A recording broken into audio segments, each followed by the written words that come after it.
Seja bem-vindo ao podcast Conexões de Esperança. Este áudio é reprodução de leituras e reflexões diárias matinais de textos de Ellen White, feitas pelo pastor Carlos Alvarenga por videoconferência, através do aplicativo Zoom e transmitidas ao vivo pelo canal Conexões de Esperança no YouTube. Nosso desejo é que sua experiência com Deus seja enriquecida com o que você vai ouvir a seguir.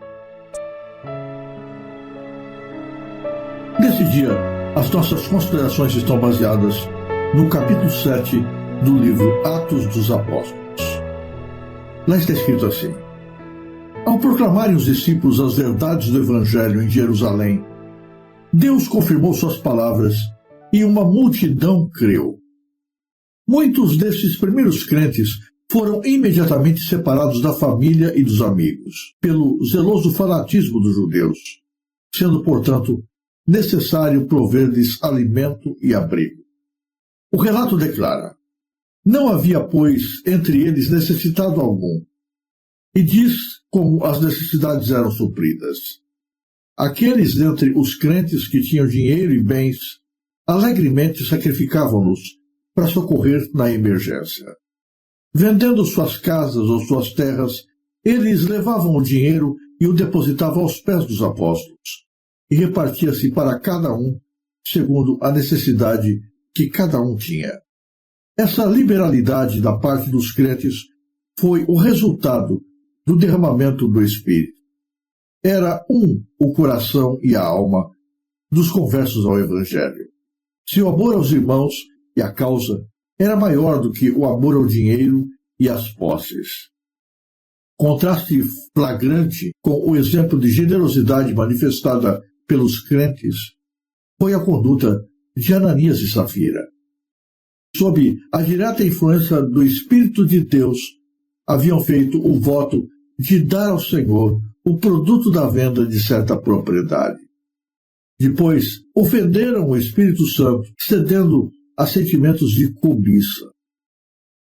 Começaram a lamentar o haverem feito aquela promessa, e logo perderam a suave influência da bênção, que lhes havia aquecido o coração com o desejo de fazer grandes coisas em benefício da causa de Cristo. Resolveram não cumprir a promessa, com vergonha de que os irmãos viessem a saber que a sua mesquinhez de alma, resolveram deliberadamente vender sua propriedade e fingir que davam todo o produto para o fundo comum, guardando, porém, para si mesmos grande parte. Mas Deus aborrece a hipocrisia e a falsidade. Ananias e Safira mentiram ao Espírito Santo, e seu pecado foi punido com juízo rápido e terrível. Quando Ananias chegou com sua oferta, Pedro disse: por que encheu Satanás o teu coração para mentires ao Espírito Santo e reteres parte do preço da herdade? Não mentiste aos homens, mas a Deus. E Ananias, ouvindo estas palavras, caiu e expirou. E um grande temor veio sobre todos os que isto ouviram. Nenhuma escusa e influência tinha levado Ananias a sacrificar sua propriedade pelo bem geral. Ele agira de livre escolha. Mas, procurando enganar os discípulos, tinha mentido ao Onipotente. E passando um tempo quase de 3 horas, entrou também sua mulher, não sabendo o que havia acontecido. E disse-lhe Pedro: dize-me, vendestes portanto aquela herdade? E ela disse: sim. Então Pedro lhe disse: por que é que entre vós vos concertastes para tentar o Espírito do Senhor? Eis aí à porta os pés dos que sepultaram teu marido, e também te levarão a ti. E logo caiu aos pés e expirou.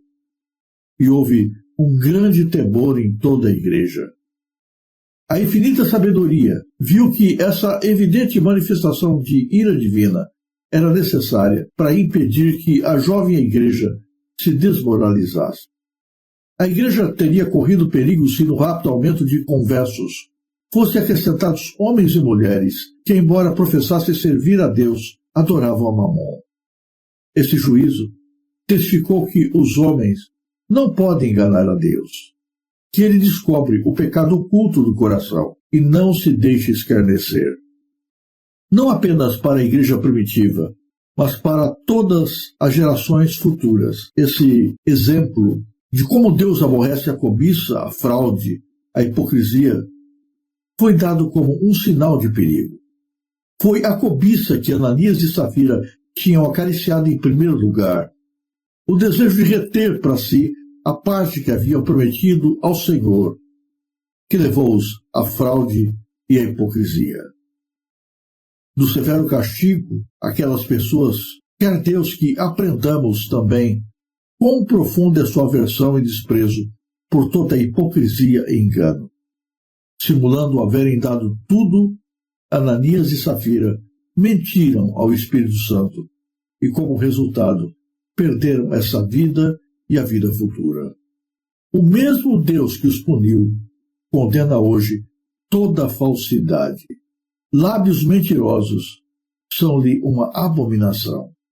Ele declara que na cidade santa não entrará coisa alguma que contamine e cometa abominação e mentira. Considerar levianamente a verdade e dissimular para servir a planos egoístas significa o naufrágio da fé. Quem profere inverdades vende sua alma por baixo preço. Deus tem claramente mostrado sua desaprovação a esse pecado, e todos os que se dão à hipocrisia e à cobiça podem estar certos de que estão destruindo a sua própria vida. A igreja nascia e os tempos eram muito complicados. Havia uma perseguição dirigida pelos próprios líderes da religião de Jerusalém. Aqueles que aceitassem Jesus eram expulsos da sinagoga. E o que significa ser expulso da sinagoga? Significa que a pessoa perdia todos os seus direitos sociais. Não podia ser abrigado sob o mesmo teto de um judeu fiel. Tinha que ser deserdado da família, mandado embora da sua própria casa. Perdia seu trabalho. Perdia o amor, o interesse e a amizade dos seus amigos e companheiros.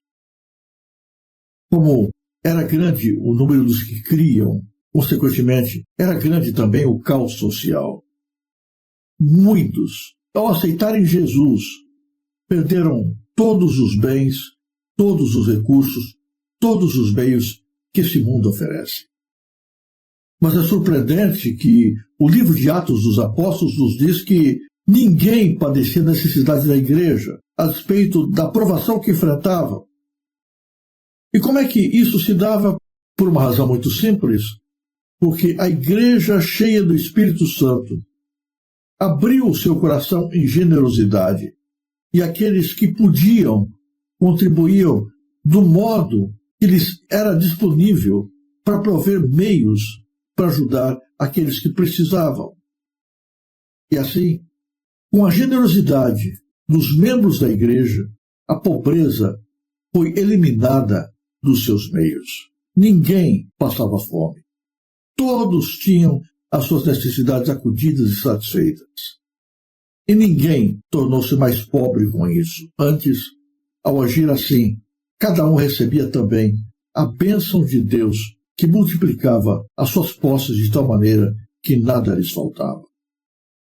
E Ananias e Safira, sentindo o desejo de serem valorizados socialmente, acertaram entre si e tomariam a sua propriedade, uma posse de que dispunham, e a venderiam, e trariam todo o dinheiro para a causa de Deus. Não eram obrigados a fazer isso. Não houve nenhum apelo dirigido a eles para que vendessem as suas posses. Ninguém os coagiu. Eles fizeram isso de livre e espontânea vontade. Prometeram porque sentiram no coração a vontade de fazerem assim.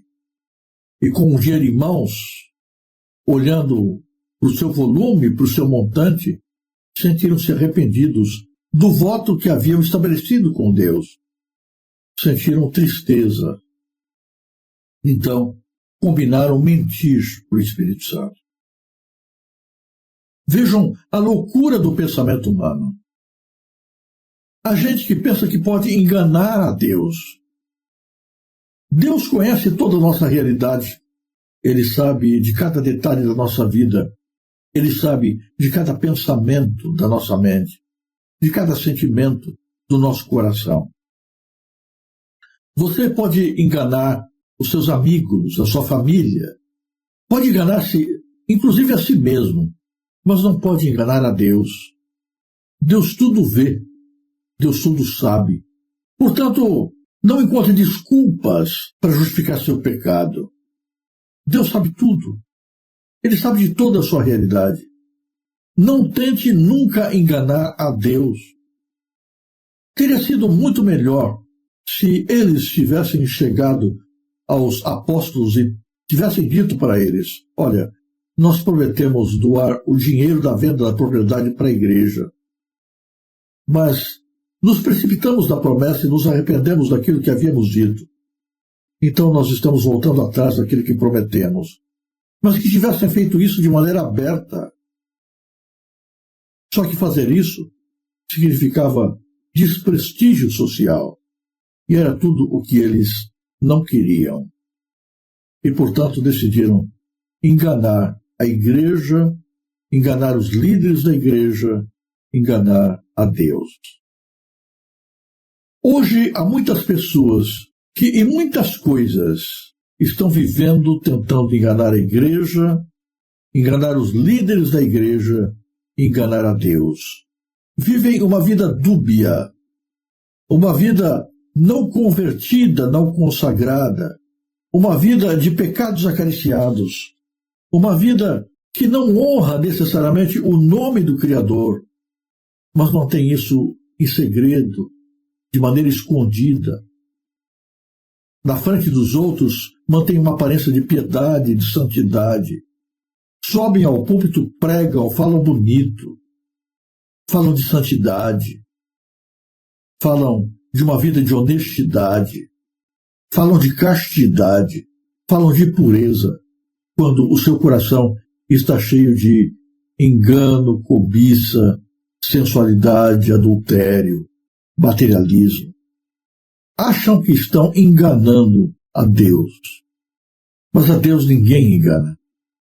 Isso precisava ficar bem claro para toda a comunidade. E por isso, quando Ananias e Safira trouxeram a sua oferta perante Deus, Deus não a aceitou. E na sua reafirmação da mentira, a sua vida foi ceifada. Primeiro a vida de Ananias, depois a vida de Safira. Esse relato não apresenta para nós o fato de que Deus quer o nosso dinheiro. Não. Deus quer o nosso coração. Mas Deus quer o nosso coração inteiro. Deus quer o nosso coração de maneira verdadeira, de maneira reta, de maneira pura, completa. Não tente ser falso para Deus. Deus aceita as suas imperfeições, as suas incoerências, as suas características humanas. Mas Deus não aceita a sua falsidade, a sua hipocrisia. Seja aquilo que você é, e pelo poder de Deus, busque ser o que você pode se tornar. Mas não minta para Deus. Não viva uma vida dúbia. Não diga alguma coisa com os lábios e faça outra com a vida. Cuidado com a hipocrisia. Deus ama o pecador, é bondoso, longânimo no seu trato para com as fragilidades humanas. Mas há algo que Deus não tolera: o fingimento, o tentar ser aquilo que a gente não é. Pense antes de prometer alguma coisa para Deus, antes de aparentar alguma coisa para o Senhor. Pense antes de tentar enganar o Criador. Deus é Deus. Ele sabe tudo. Dele você não esconde absolutamente nada. O apelo hoje é para que examinemos o nosso coração.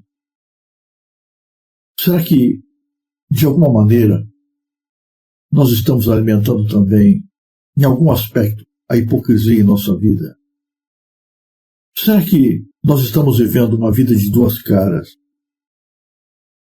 Examine a sua vida. E se você descobrir que você está incorrendo nessa falta, busque o perdão de Deus enquanto ele está disponível. Não incorra no pecado da hipocrisia. Embora fraco, débil, deficiente, inconstante, seja verdadeiro. Deus tem graça, bênção e perdão para pecadores que não tentam esconder aquilo que são de Deus. Mas não existe promessa para pessoas que fingem, que brincam com Deus, que tentam enganar a Deus, vivendo uma vida dúbia. A história da igreja está cheia de pessoas que se perderam, vivendo uma vida dúbia. Que este pecado não seja encontrado na nossa vida.